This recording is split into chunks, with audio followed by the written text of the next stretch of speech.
estómago hacia el duodeno,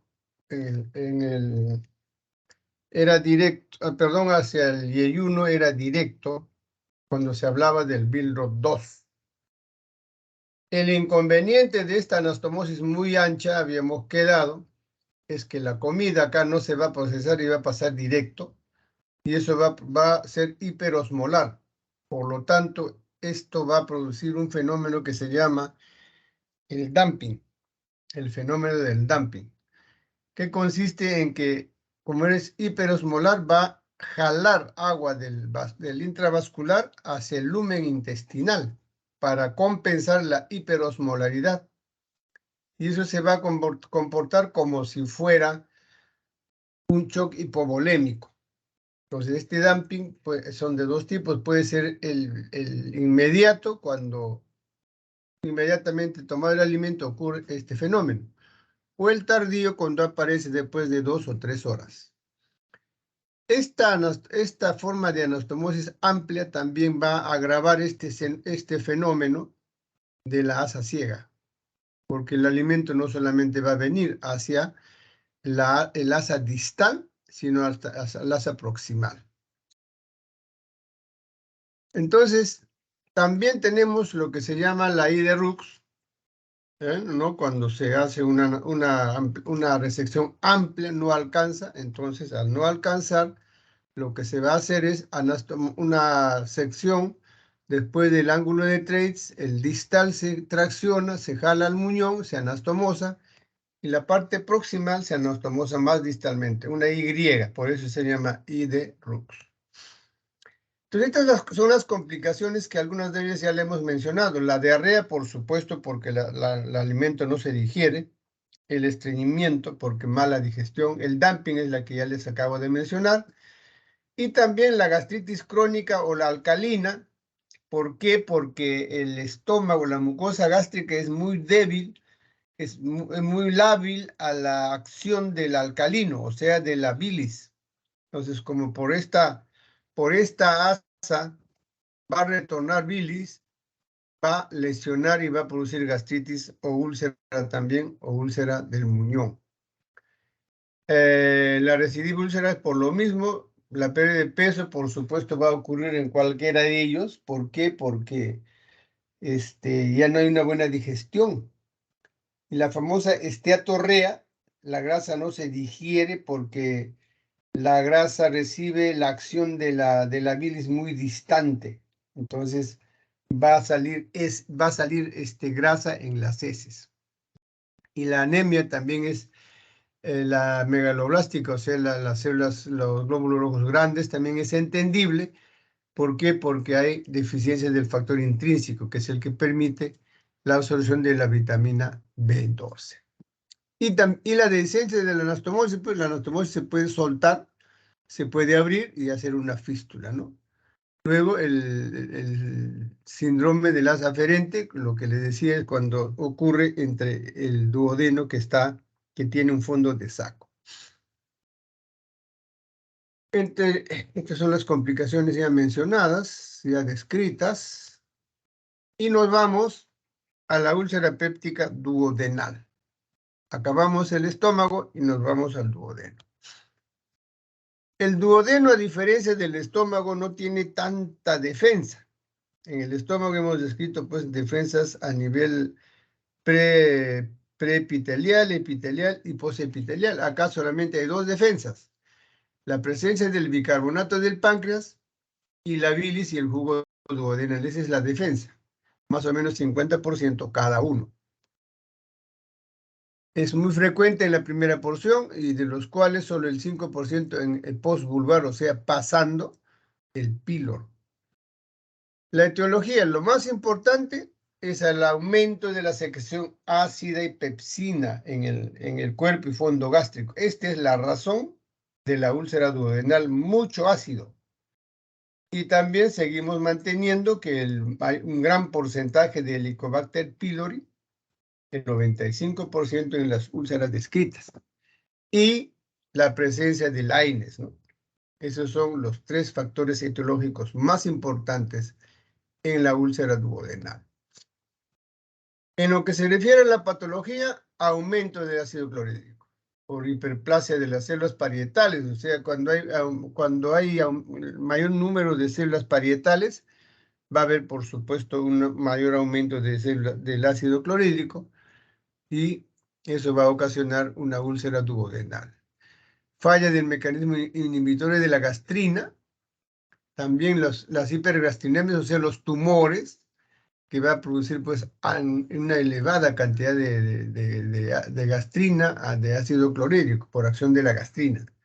El aumento del pepsinógeno, el vaciamiento muy rápido, o sea, no se detiene un tiempo adecuado de los alimentos en el estómago.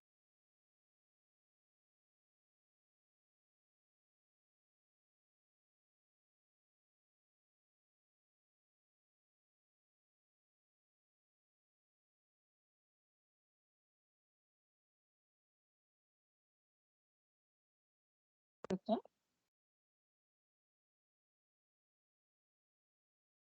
Aló, doctor, sí, se le fue la diapositiva y el audio por un momento. Ahorita no estamos viendo la diapositiva. ahora Sí, ya cargó, doctor. ya. Entonces, esas son las fallas. Ahora, desde el punto de vista de la clínica, igual que en la úlcera péptica gástrica, la sintomatología no es muy florida. La única diferencia es que en este caso, el dolor epigástrico es en la noche, cuando el estómago está vacío y cuando hay más presencia de ácido clorhídrico, de jugo gástrico, y se alivia al comer, ¿no? A veces toman agua, toman un poco de algún alimento y le pasa, y no le dan mucha importancia. Hay a veces un dolor referido en la espalda, sobre todo cuando la úlcera va produciéndose hacia la parte posterior, en la cara posterior del estómago, o cuando se perfora y hay irritación peritoneal. Entonces, estos pacientes generalmente, la mayoría llega muy tarde al cuidado del médico. Para hacer el diagnóstico tenemos que tener una buena historia clínica, hacer sus pruebas de laboratorio. Entre ellos hay que dosar la gastrina para ver cuál es la cantidad, porque el normal es menos de 100 picogramos por mililitro, y si fuera el mayor de 1000, tendríamos una excesiva producción, tendríamos el Zollinger-Ellison, ¿no? La radiografía contrastada era un examen de evidencia del año 2000, de 1990 atrás. Esa es la que teníamos a la mano. Entonces ahí nosotros veíamos con mucha dificultad diferenciar la úlcera. Pero había signos clásicos que nos llevaba a un diagnóstico. Hoy día la endoscopía pues es con mucha facilidad un excelente diagnóstico porque la ve directo, toma biopsia y la biopsia va a anatomía patológica y no descarta la presencia de HP y de ser una úlcera maligna. Entonces, esto es lo que veíamos antes, ¿no? Si ustedes no están familiarizados con ver esta imagen, jamás la van a ver. Nosotros sí, porque nosotros estamos familiarizados con la imagen. Hoy día con esto, pues mira cómo chisguetea inclusive la sangre. Con la endoscopía es fácil el diagnóstico, inclusive la caracterización. Entonces, para el tratamiento quirúrgico, hemos descrito en la úlcera péptica gástrica que el tipo 1, 4 y 5, su secreción de ácida es normal. Por lo tanto, el tratamiento que corresponde es una gastrectomía de tipo Billroth 1 y Billroth 2. Entendiendo que Billroth 1 es una anastomosis del muñón gástrico con el duodeno. En cambio, el Billroth 2 ya no hay anastomosis con duodeno, sino con Y1. Con Y1 está bien después del ángulo de Treitz. El 2 y 3 tiene una elevada producción de ácido. Por lo tanto, no corresponde solamente a Billroth 1, sino corresponde la gastrectomía más la vagotomía. En cambio, la úlcera péptica duodenal, como preferentemente es por aumento de ácido clorhídrico, su tratamiento corresponde a una vagotomía con una cirugía complementaria. Eso es lo que se hace. Y vamos a ir explicando qué significa cada uno de ellos.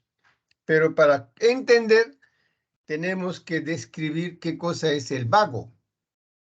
El vago es un nervio, ¿no?, del sistema vegetativo, parasimpático, que a nivel del estómago se va a distribuir como una telaraña, pero más o menos a 5 centímetros sobre el cárdias se va a organizar en 2 troncos principales. Esos troncos van a atravesar el hiato y van a dividirse en 2 ramas principales, cada uno. Si nos referimos al vago anterior o izquierdo, su primera rama va a ser la rama hepática y luego el nervio de la Tariet. Este nervio de la Tariet va a inervar la cara anterior y va a terminar en unas ramificaciones que se llama pata de cuervo. En cambio, la rama posterior o derecho también tiene un tronco. Al mismo nivel de la división del anterior, se va a dividir también en 2 ramas principales.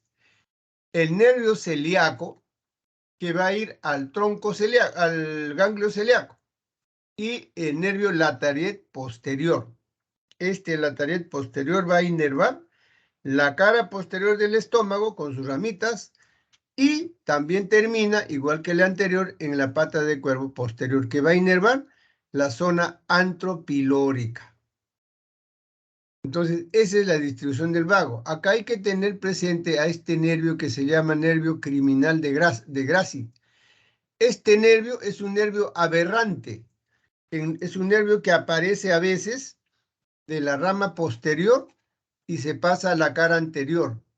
Cuando no le tomamos importancia a este nervio o se nos quedó durante la cirugía, entonces nuestra cirugía va a ser insuficiente. Se ha hecho toda la cirugía perfecto, pero la presencia de este nervio va a seguir con la hiperproducción de ácido.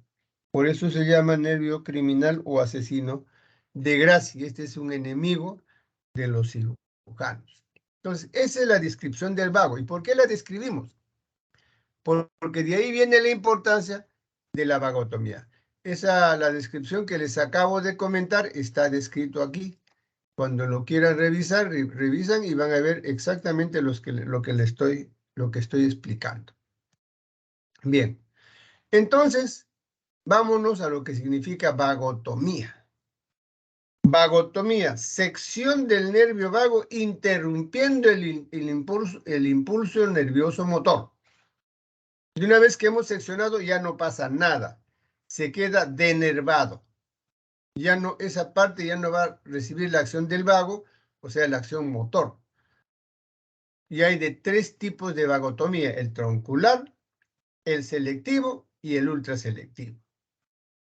La vagotomía troncular y selectiva está asociado siempre a una cirugía adicional, a una cirugía complementaria, porque cuando se secciona el vago en el tronco, va a quedar una estenosis a nivel del antropíloro, o sea, no va a poder pasar los alimentos.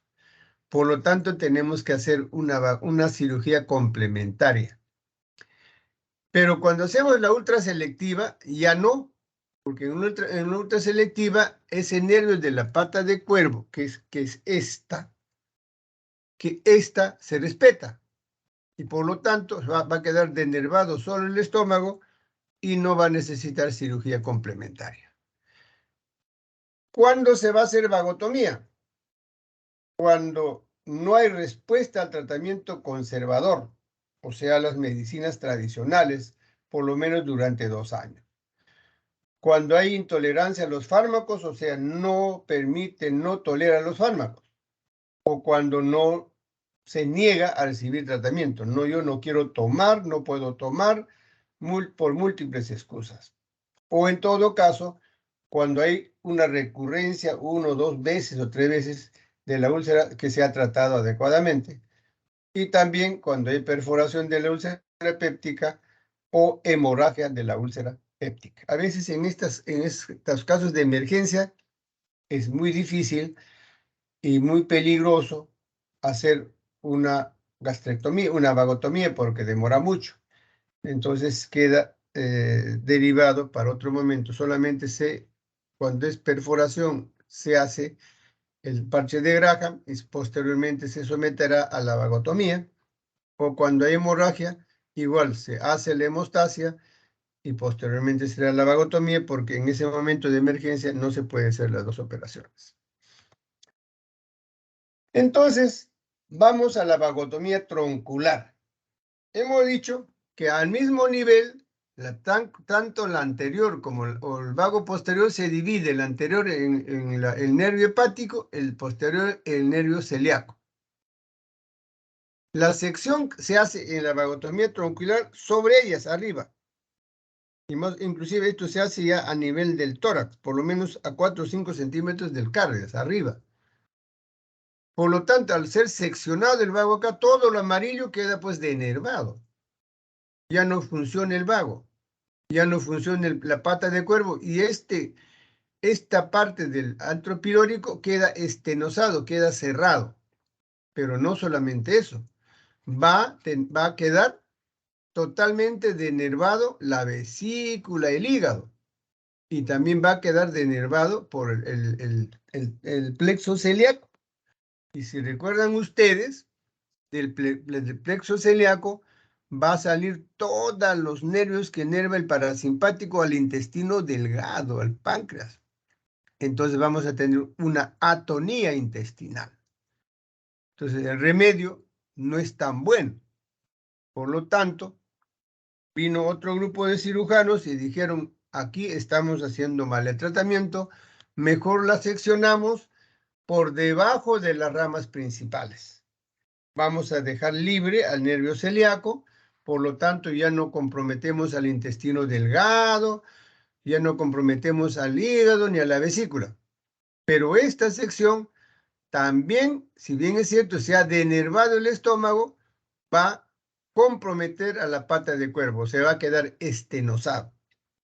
Aquí es el peligroso, pues, el nervio de Gracie.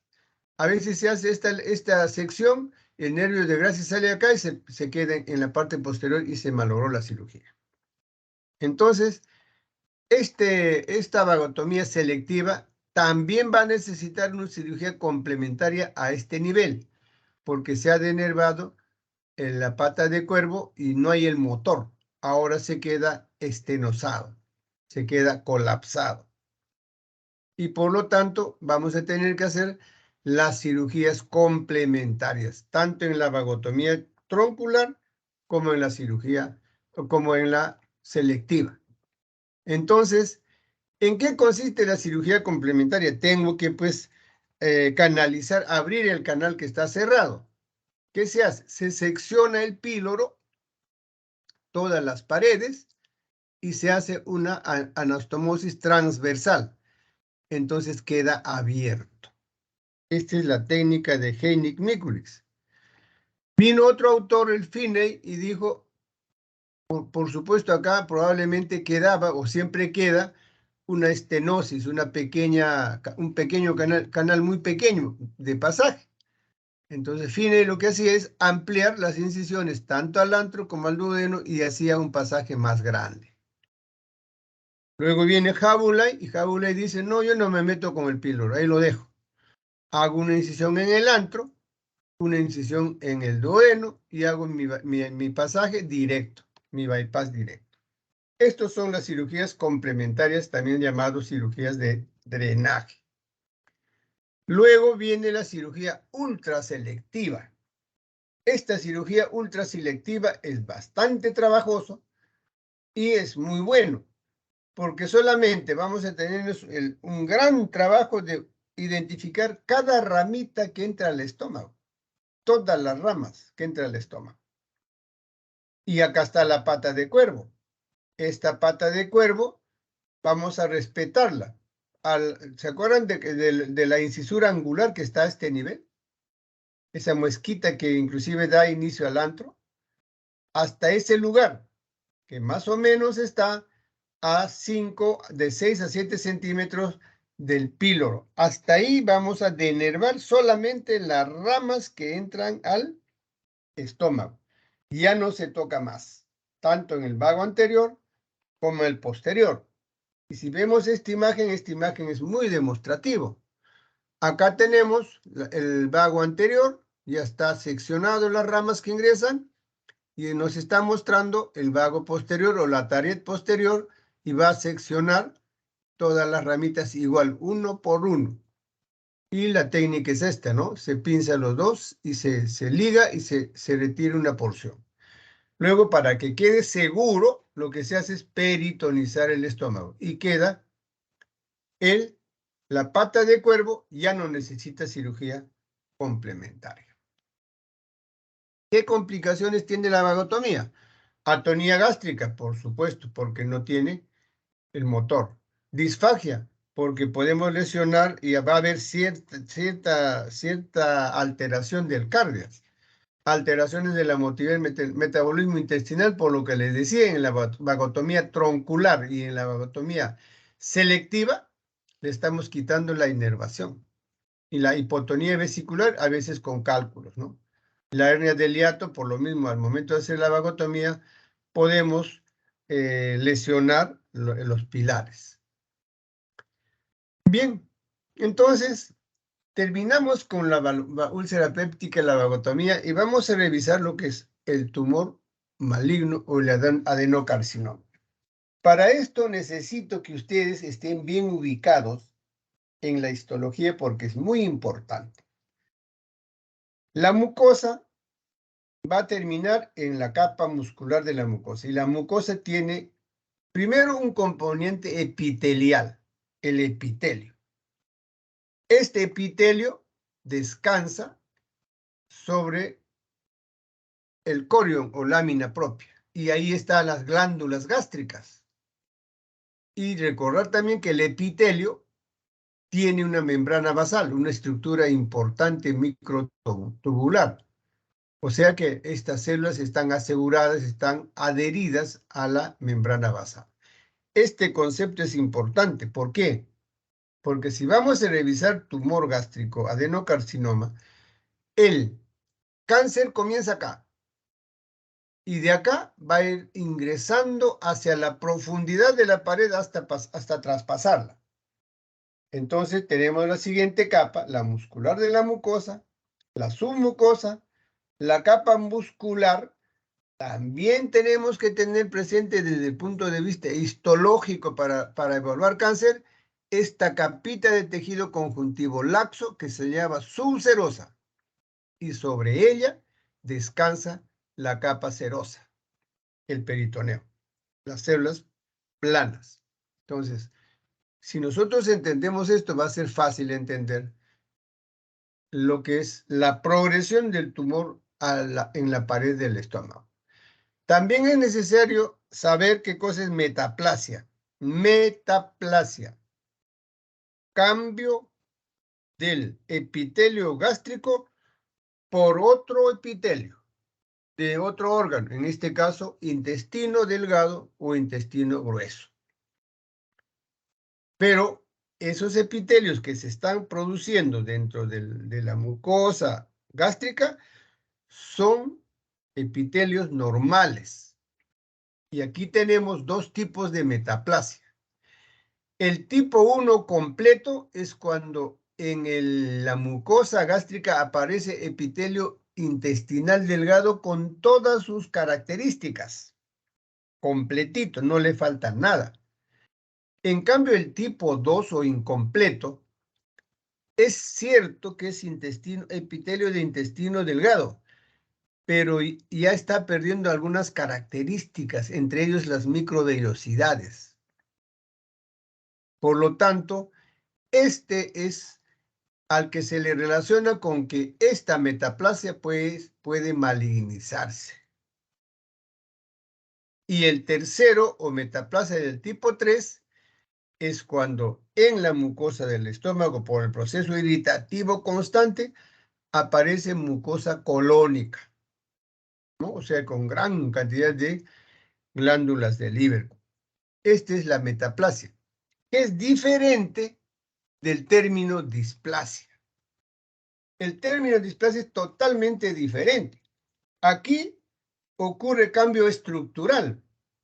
Se altera el proceso de maduración de la célula, acompañado de una modificación de la ADN, que es irreversible, y acompañado de la modificación funcional.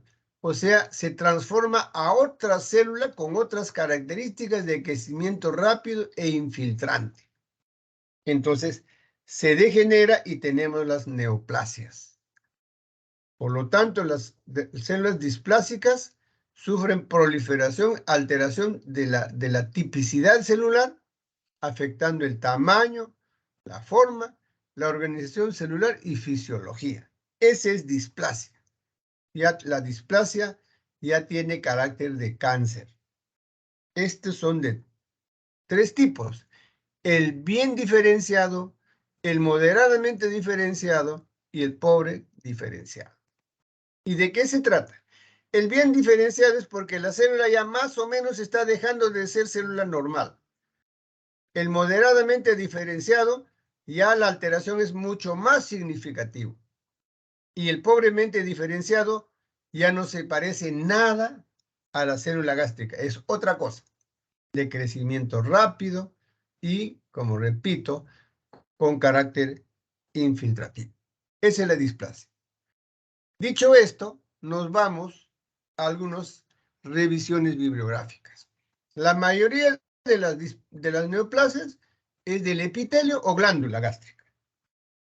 Se presume que estas desarrollan lentamente como lesiones preneoplásicas, generalmente asintomáticos. Y se dice que para que una persona fallezca, desde que inició la displasia, han pasado de 15 a 30 años. O sea, nos han dado un espacio de tanto tiempo para estudiarla, para tratarla, pero nos hemos dejado pasar mucho tiempo. No es cierto que la enfermedad comenzó hace 3 meses, hace 2 meses. Ahí ya el cáncer está bastante avanzado porque ya está dando sintomatología. Pero ¿por qué no le hacemos caso? Por este cuadro. ¿Quién le hace caso a la dispepsia? Nadie. Bueno, creo que me cayó la comida, tomo Alka-Seltzer, me tomo agua con limón, etcétera, etcétera. Eso es lo que acostumbra nuestro público. Nosotros mismos a veces, ¿no? Mejor me tomo una fruta encima, qué sé yo. Entonces no le damos importancia a este fenómeno. Y en nuestro país pues está descuidado este tema. Entonces, ¿cuándo le empezamos a un poquito a darle importancia? Cuando tenemos las estrellitas, ¿no? Cuando el dolor no mejora, hay un dolor leve que fastidia y fastidia.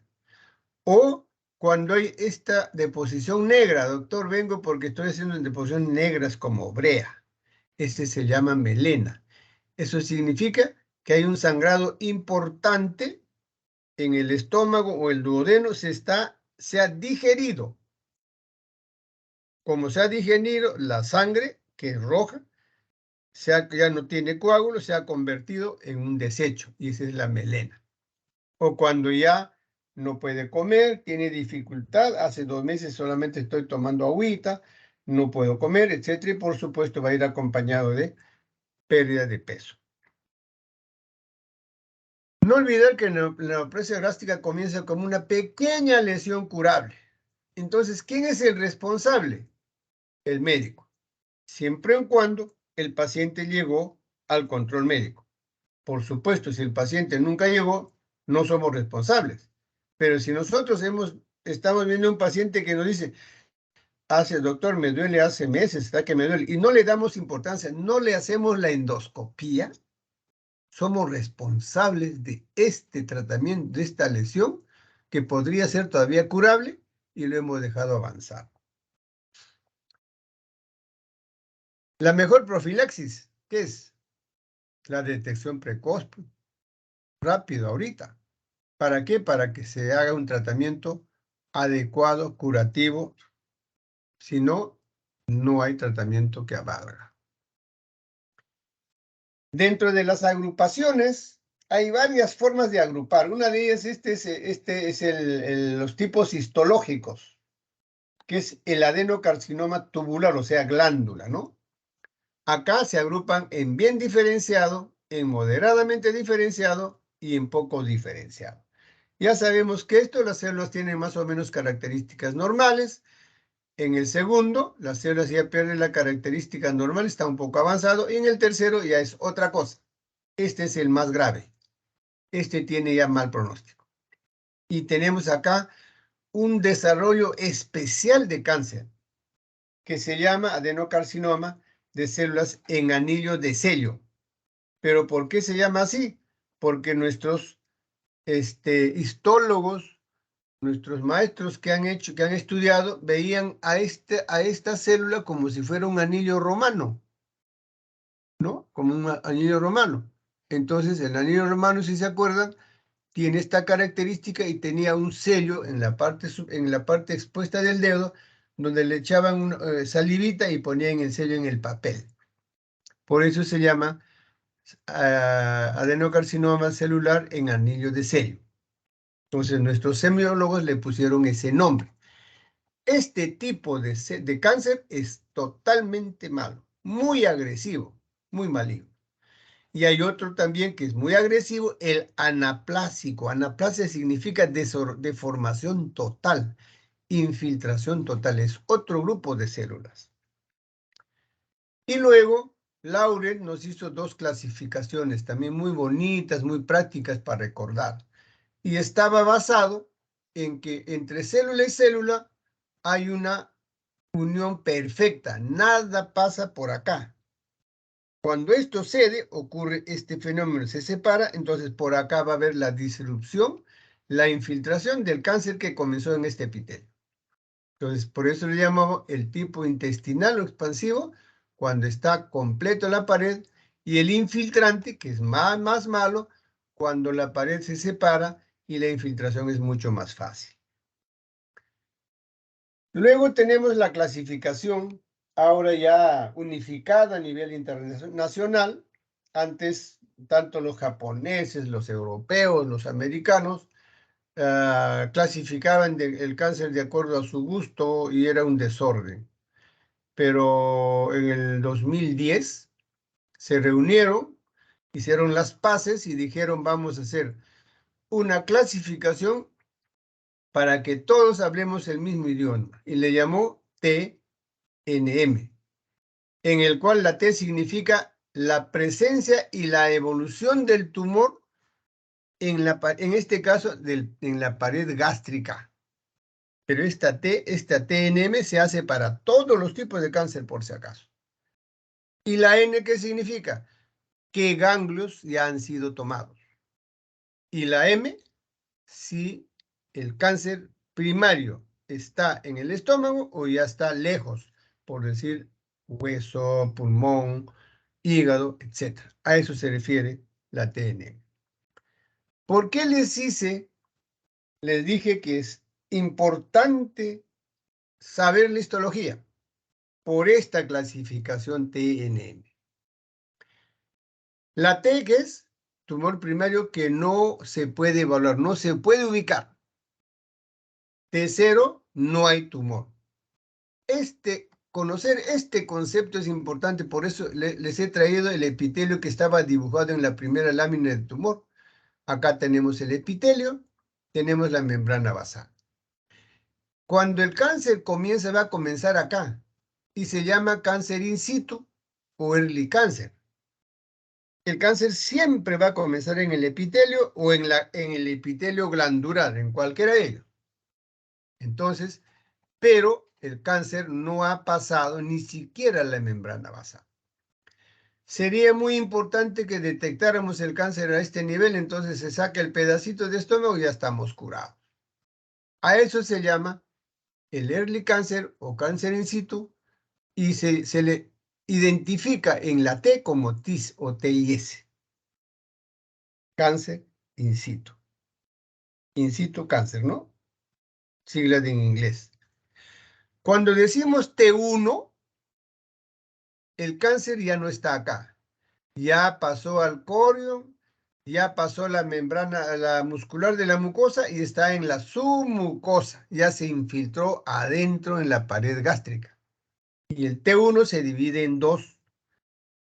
T1A es cuando el cáncer ha infiltrado solamente la muscular de la mucosa. El T1B es cuando el cáncer ha infiltrado la submucosa. El T2 ya pasó todo. Ahora el cáncer está ya ubicado en la capa muscular propiamente. El T3 pasó capa muscular y yo les decía que hay una capa de tejido conjuntivo laxo entre el músculo y la serosa. Se llama subserosa. Ahí está el cáncer.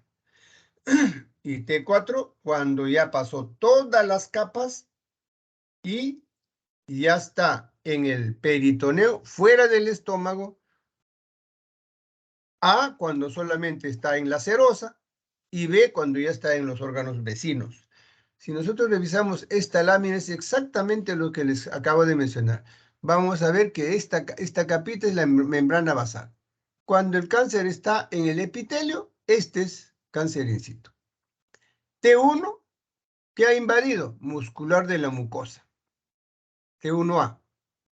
T1B, ¿dónde está? En la submucosa. T2, músculo. T3, subseroso. Y T4 ya está en el peritoneo o fuera de ella. Por eso era importante que nos acordemos, que sepamos la histología. Entonces, vemos ahora la invasión ganglionar. Los ganglios en el estómago están bien sistematizados. Es importante eso, ¿no? En el estómago tenemos los ganglios perigástricos, o sea, lo que están adheridos cerca al cuerpo gástrico en todos los lugares. Y luego los ganglios que están en segundo nivel, o sea, en el tronco celíaco, en la arteria, y los que están en tercera etapa, que están ya más lejos, muy distantes, que están en el retroperitoneo, en el epíplo, etc. Entonces, de acuerdo a eso, la N, vamos a clasificar NX cuando no se puede evaluar. N0, no están tomados ningún ganglio, están libres. N1, metástasis en uno o dos ganglios linfáticos regionales. N2, de 3 a 6 ganglios. N3 ya tiene 7 ganglios, o sea, ya no está pues ni siquiera en el perigástrico. De repente ya pasó el tronco celíaco y está en el retroperitoneo. Y eso lo dividen también en A y B. A cuando están tomados de 7 a 15 ganglios, es un montón. Y el B cuando hay mayor de 16. Entonces, de acuerdo a eso, en el estómago tiene 16 grupos ganglionares. El primer grupo es todo el perigástrico, está del 1 al 6. El segundo grupo está en el tronco celíaco, del 7 a 8, o sea, la gástrica izquierda, el hepático común, el tronco celíaco y el ilio del vaso. El N3 ya está detrás, todo está lejos. La arteria esplénica, el ligamento hepatoduodenal, el retropancreático, la raíz del mesenterio, la raíz de la cólica media, los paraórticos, es de bien lejos, el tercer grupo ganglionar. Además de esos 16 grupos, hay dos más que tenemos que tener presente, los que están ubicados cerca al fondo gástrico, que son el paraesofágico inferior y el diafragmático. En realidad, 18 grupos ganglionares. Entonces, si se hace una cirugía, tienen que hacer la disección ganglionar. Y esta disección ganglionar se clasifica como D1, 2 y 3.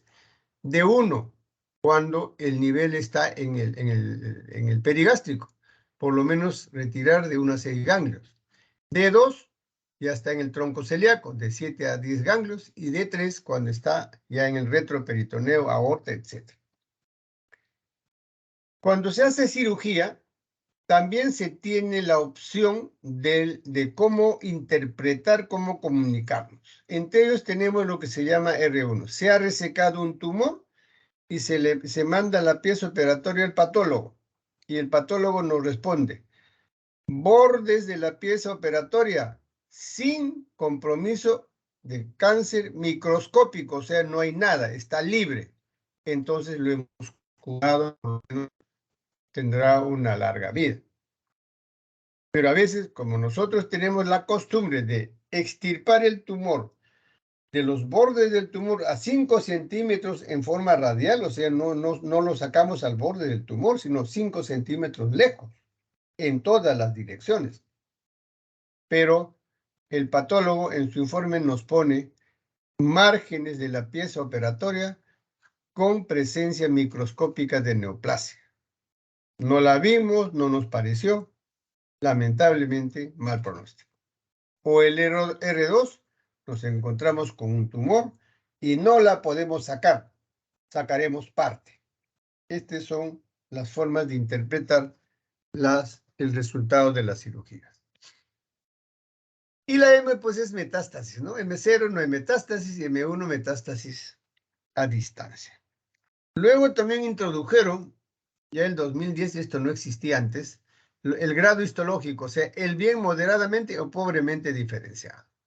Entonces repetimos que el bien diferenciado todavía no se ha deformado totalmente la célula, acá ya más avanzado la deformación, el cambio de estructura, inclusive ADN, y acá es otra célula. ¿Quién es el que tiene peor pronóstico? Esta de acá. El mejor pronóstico, esta de acá. También los japoneses nos han regalado esta clasificación, ¿no? Donde dice, el early cancer ya sabemos que es cuando el cáncer o la displasia severa está ubicado en el epitelio. Pero los japoneses nos han dicho también que existe un cáncer incipiente. Incipiente. ¿Qué quiere decir? Que el cáncer se quedó en T1, no llegó a T2. Músculos respetados, pero con comportamiento diferente. Y nos dice que el T1, perdón, el tipo 1, incipiente, es un pólipo, pues. Un pólipo, un tumor visible. El 2 lo dividió en 2A. El 2A es un tumor elevado, pero de base plana, sésil. El 2B es planito, al nivel, no ha crecido. El 2C se ha excavado. Se nota como si fuera una úlcera. Y el 3, totalmente excavado.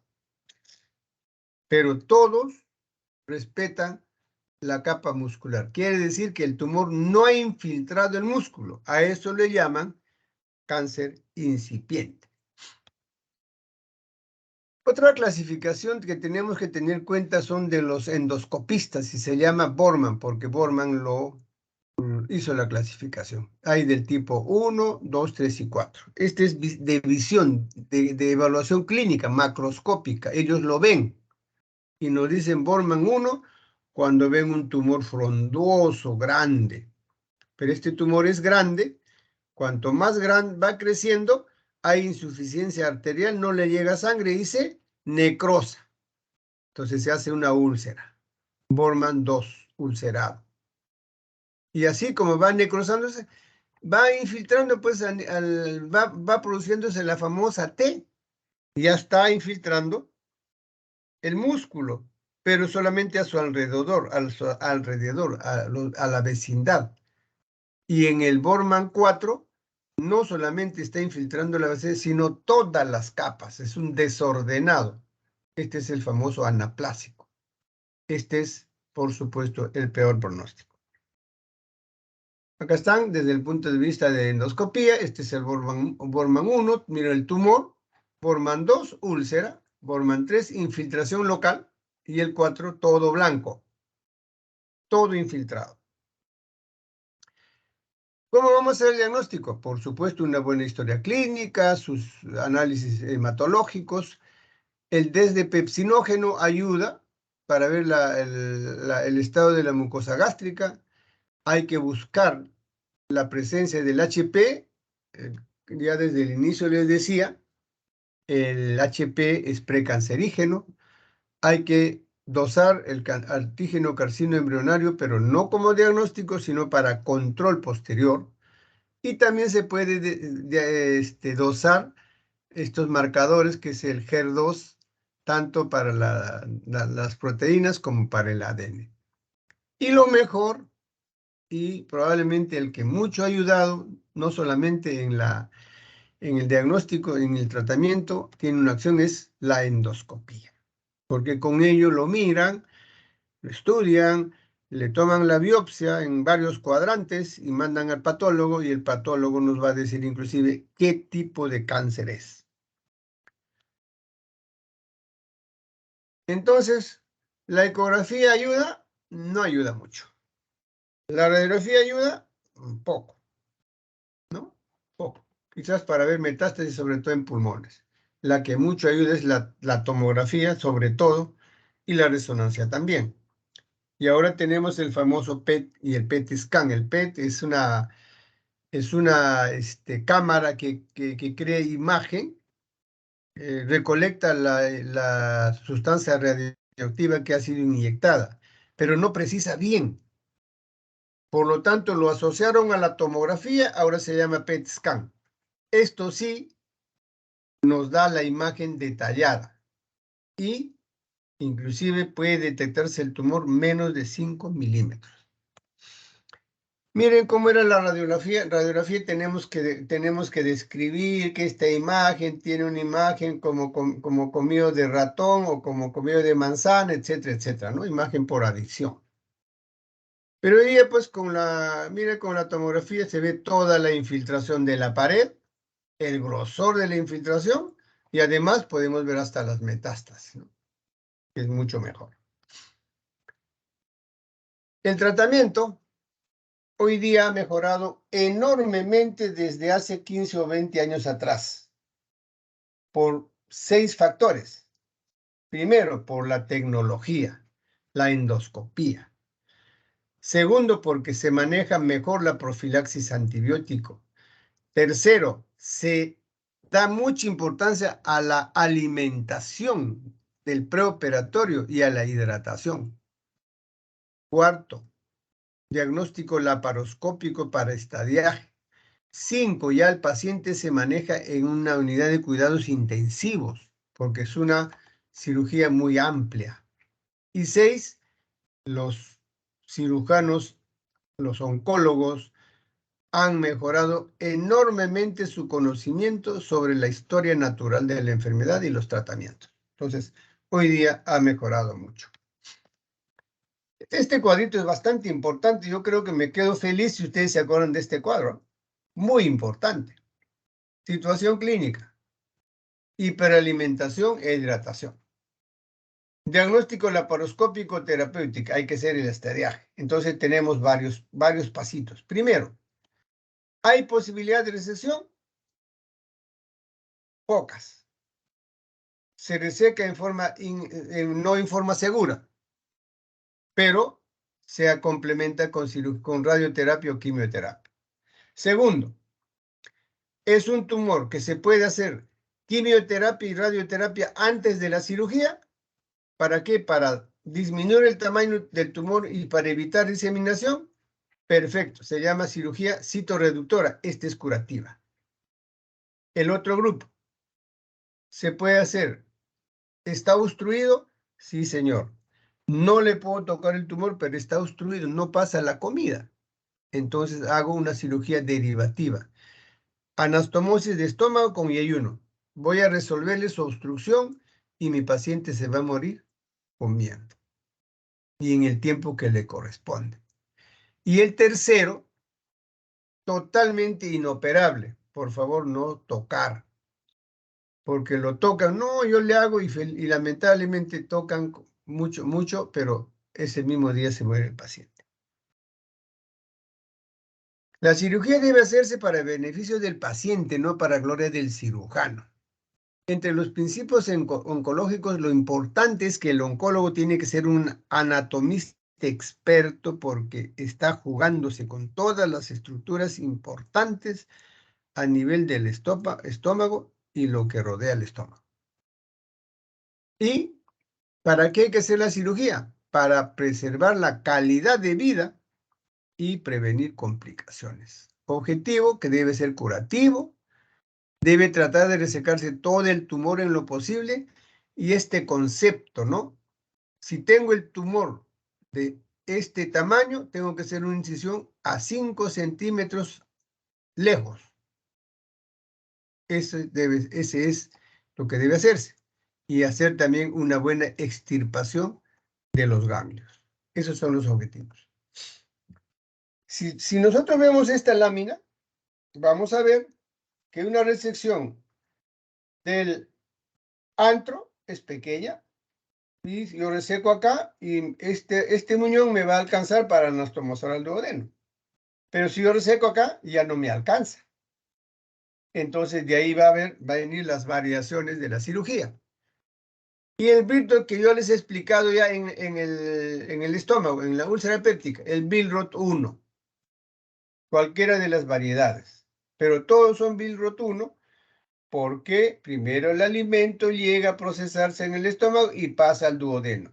Las variaciones, cómo están colocados para arriba, para abajo, por detrás, no importa. Lo importante es saber que el Billroth 1 significa anastomosis de estómago con duodeno. El Billroth 2, que también ya les expliqué, pero es porque la resección es muy amplia, no puedo anastomosar el muñón y por lo tanto voy a cerrar el duodeno y el ilio lo voy a anastomosar, al muñón gástrico, el IE1, después del ángulo de 3. Billroth 2, inclusive cuando hemos visto úlcera péptica ya les expliqué las complicaciones de ello. La I de Rux también, ya saben qué cosa significa. Ángulo de Treitz, sección del IE1, el distal se jala, en este caso, por ejemplo, la imagen muy bonita, ¿no? Hay una gastrectomía total. ¿Por qué? Porque el tumor está en el fondo gástrico. Entonces, sucede que hay que hacer una anastomosis con esta parte del IE1, el esófago. Y el muñón que quedó seccionado se anastomosa en forma distal. I de Rux. Otra I de Rux, otra imagen. El ganglio de Virchow. Ustedes cuando examinan a un paciente, hacen una buena historia clínica, les va a decir, doctor, acá en el lado izquierdo tengo un bultito. Ustedes lo examinan, van a tocar un ganglio grande en el supraclavicular izquierdo. Si encuentran ese ganglio, si estudian estómago, no se van a equivocar que se trata de un cáncer gástrico. O el ganglio de iris, cuando este ganglio no está en la supraclavicular, sino en la línea axilar anterior izquierdo. Casi sinónimo de cáncer gástrico. O cuando hay tumores neoplásicos periumbilicales, que le llamaron el nódulo de la hermana María José, porque esto lo describieron en una monja. O el que tiene relación con los tumores en el Douglas, en el espacio de Douglas. Recuerden que el espacio de Douglas solo existe en las mujeres, no en los hombres. Es un espacio que existe en la cara, de la cara posterior del útero hacia la columna, hacia la pelvis posterior. El hombre no tiene espacio de Douglas. ¿Por qué? Porque no tiene útero. En el varón queda el retrovesical. Y también cuando hay un tumor en el ovario que se llama tumor de Krukenberg, está relacionado con un cáncer gástrico. Otras patologías que podemos revisar es la enfermedad de Mallory-Weiss, es una hemorragia, es un desgarro de la mucosa gastroduodenal por vómitos abundantes muy severos. O los famosos besoares, ¿no? La presencia de cuerpos extraños en el estómago. Y este es importante, yo les mencionaba en las primeras slides de que el duodeno pasaba entre la aorta y los vasos mesentéricos superiores en un ángulo de 50 grados. este ángulo no puede bajar. Si este ángulo baja, el duodeno va a empezar a hacer obstrucción. Va a quedar aplastado entre los vasos mesentéricos y la aorta. ¿Y en quién va a ocurrir? En aquellas personas que no tienen grasa, en los flaquitos. Por ejemplo, acá, el duodeno está casi ya estenosado. Obstrucción duodenal, ¿no? Entonces, hay que tener cuidado con eso. El diagnóstico no es fácil.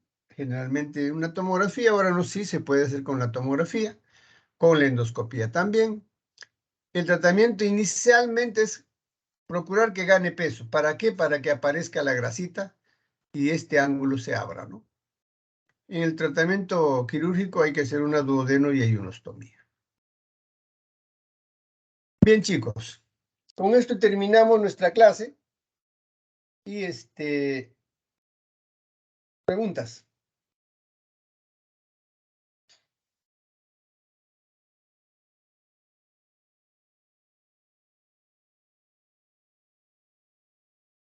¿Aló?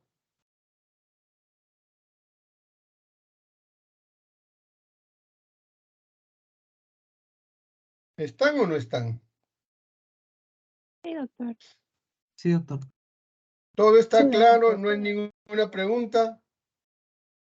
¿Todo está entendible? Si todo está claro, entendible, conmigo nos vemos el día sábado.